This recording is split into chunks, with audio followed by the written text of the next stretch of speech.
Welcome to part 2 of Sabarimala. இது சபரிமலையோட part 2 video. கிளையண்ட்டை டிராப் பண்ணிட்டு காரை பார்க் பண்ணிட்டு கார்லயே தூங்கிட்டேன். சரி வாங்க போயிட்டு ஃப்ரெஷ் அப் ஆயிட்டு வரலாம். இந்த கிளையண்ட் கிட்ட எனக்கு பிடிச்ச விஷயம் என்னன்னா, எங்க போனாலும் தண்ணி எடுத்து வந்துருவாங்க. அது வாட்டர் பாட்டில பிடிக்கிறதுக்கு பம்பிங் மிஷினும் இருக்கும். இது ஒரு நல்ல ஐடியா இல்ல. ஆனா வாட்டர் பாட்டில தண்ணில பிடிச்சிட்டு பல்லு விளக்க ஆரம்பிச்சிட்டேன். காலையிலேயே நிலக்கல்லு சமஜிலுன்னு இருந்தது. காலையில எழுந்த உடனே எல்லா டிரைவருக்கும் இருக்க முத வேலை வண்டி துடைக்கிறது தான். நான் பாட்டுக்கு 7 AM சென்னையில இருந்தேன். என்ன கூட்டு வந்து இங்க விட்டீங்கடா குளிர்ல. டே கார்த்தி சீக்கிரம் ஓனருக்கு போன் பண்றா, குளிருதுடா, எப்ப வருவான்னு கேட்றா, போலாம்டா. சரி குளிக்க போலாம் அப்படின்ட்டு சோப்பு பிரஸ்ல எடுத்து கிளம்பிட்டேன். போற வழியிலே செருப்பு வந்து போச்சுங்க. குளிக்கிற இடத்துக்கு போனா சரியான கூட்டமா இருந்தது. சரின்ட்டு போயிட்டு நானும் ஒரு பக்கெட் எடுத்துட்டு வெட்டை வெளியிலே நின்று குளிச்சுட்டு வந்துட்டேன். அப்படியே சாப்பிடலாம் அப்படின்னு காலைல ஹோட்டலுக்கு போயிட்டேன். அங்க போயிட்டு சூடா புரோட்டாவும் கடலைக்கறி வாங்கிட்டேன். ஃபுட் எப்படி இருக்கும் அப்படின்ட்டு உங்களுக்கே தெரியும். ஓகேவா தான் இருந்தது. அதுக்கடுத்து மனசு சொல்லுச்சு டீ வேணாம் அப்படின்ட்டு. ஆனா மைண்ட் கேட்கல. அந்த ஊர்ல எல்லாம் டீ எப்படிதான் குடிக்கிறாங்கன்னே தெரியல. அதுக்கடுத்து ட்ரெஸ் மாத்திட்டு கார்ல தூங்கிட்டேன். அதுக்கடுத்து எழுந்து நடந்துட்டு இருந்தேன். நம்ம கிளைண்ட் வரைக்கும் நமக்கு இதான் வேலை, சாப்பிட்டு தூங்க வேண்டியதான். அதுக்கடுத்து போயிட்டு மத்தியானம் வாழைப்பழம் மட்டும் வாங்கி சாப்பிட்டேன். இவரு கேரளா டிரைவர், நம்ம கிட்ட அங்க ஃப்ரெண்ட் ஆயிட்டாரு. அதுக்கப்புறம் 2 செருப்பே பிஞ்சு போச்சு. நைட்டு சரியான பண்ணீங்க. நீங்க சபரிமலைக்கு டிரைவரா போற மாதிரி இருந்தா பெட்ஷீட் எடுத்து போயிருங்க. அதுக்கப்புறம் என்ன கார்லயே தூங்கிட்டேன். சோ டே 2 இங்க முடிச்சுக்கிறேன். அதுக்கப்புறம் காலையில 6 மணிக்கெல்லாம் இல்லன்ட்டேன். இது டே 3 சபரிமலை. இன்னைக்கு நமக்கு ஜாலி தான். ஏன்னு பத்தி நம்ம கிளைண்ட் வந்துருவாங்க. நம்ம கிளைண்ட் கால் பண்ணி நாங்க பஸ் ஏறி இலக்கலுக்கு வந்துட்டு இருக்கோம்னு சொன்னாங்க. எனக்கு சரியான குஷி ஆயிடுச்சு.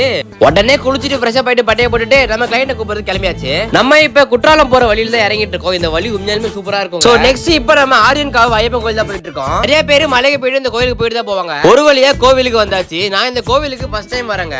நாங்க போனப்ப இந்த கோவில் க்ளோஸ் பண்ணிட்டாங்க. 4 மணிக்கு தான் திறப்புன்னு சொல்லிட்டாங்க. அப்புறம் நம்ம கிளைண்ட் அதுக்குள்ள சாப்பிட்டு வந்துடலாம் அப்படின்ட்டாங்க.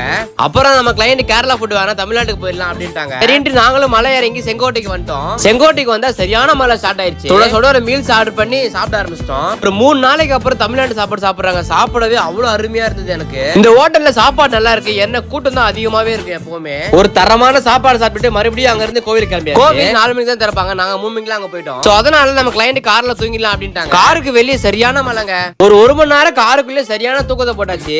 அதுக்கடுத்து கோவில் ஓபன் பண்ணிட்டாங்க. நாங்களுமே கிளம்பிட்டோம். இந்த கோவில் ரொம்பவே பெருசு. பாக்குறதுக்கு அவ்வளவு சூப்பரா இருந்ததுங்க.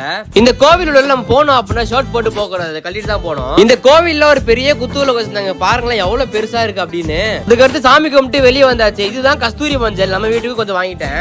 அடே சாமி கும்பிட்டு போதும்டா, வாங்கடா சென்னைக்கு போலாம். குளிர் தாங்க முடியலடா. என்னல ஷார்ப்பா ஒரு 5:30 நம்ம அங்க இருந்து சென்னை கிளம்பியாச்சு. கிளம்பவும் நல்ல மழைங்க. ஒரு 8 மணிக்குள்ள நம்ம ராஜபாளையம் வந்தாச்சு. ராஜபாளையத்துல இந்த பஸ் ஃபேமஸ் நினைக்கிறேன். எங்க பார்த்தாலும் இந்த பஸ் தாங்க இருந்தது. அதுக்கடுத்து பேஞ்சது பாருங்க ஒரு மழை, சரியான மழைங்க. இந்த ட்ரிப்ல நான் எல்லா ஐயப்பன் பாட்டும் கேட்டிருப்பேன் நினைக்கிறேன். நம்ம கிளைண்ட் அவ்வளவு பாட்டு கேட்டாரு. சோ ஃபைனலா நம்ம கிளைண்ட் வீட்டுக்கு வந்தாச்சு. இப்போதான்டா நிம்மதியா இருக்கு. நான் ஸ்டாப்பா டிரைவ் பண்ணிட்டு வந்தனால சரியான டயர்ட் ஆயிடுச்சு எனக்கு. காரை எடுத்து பார்க் பண்ணி பேமெண்ட் பண்ணி கிளம்பிட்டேன். சோ டியூட்டி முடிச்சுக்கிறேன். Tata bye bye, take care. அடுத்த வீடியோல பார்க்கலாம். Thank you.